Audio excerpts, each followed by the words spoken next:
Dear friends, இந்த வீடியோவில் என்ன பார்க்க போகிறோம் அப்படின்னா சீலிங் ஹேக்கிங் பற்றி பார்க்க போகிறோம்.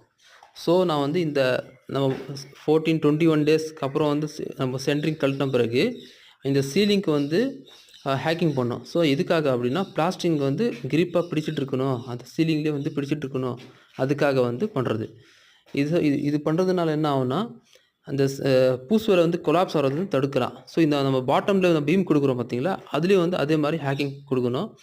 அந்த ஹேக்கிங் எதில் பண்ணோம் அப்படின்னா மிஷினில் வந்து ஹேக்கிங் பண்ணோம். கட்டிங் மிஷினில் கட்டிங் பிளேடு வருது இல்லையா, வால் கட்டிங் பிளேடு, அதில் வந்து ஹேக்கிங் பண்ணோம்.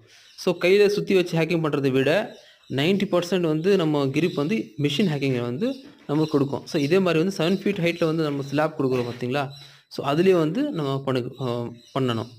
ஸோ இது வந்து உங்களுக்கு இந்த இன்ஃபர்மேஷன் இப்போ நான் சொல்கிறது உங்களுக்கு இன்ஃபர்மேட்டிவாக இருந்துச்சுன்னா கண்டிப்பாக வந்து நம்ம வீடியோ லைக் பண்ணுங்கள், சேனலை சப்ஸ்கிரைப் பண்ணுங்கள்.